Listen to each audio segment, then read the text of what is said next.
everyone, welcome back to the channel. Today I'm going to show you how to hide friends on Instagram. Alright, just for your information, there is no direct way to hide your friends on Instagram away from your friends or followers. Alright, but you can hide it to people that is not following you. Alright, now to be able to do that, just go ahead and tap on these three lines right here at the top right. Tap on that.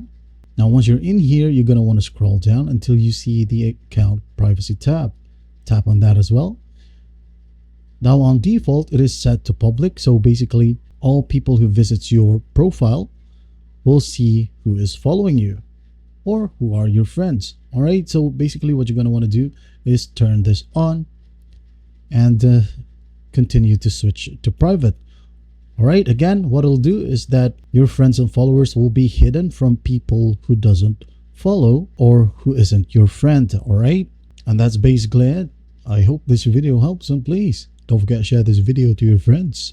And if you find this video helpful, please leave a like and subscribe. Thank you for watching.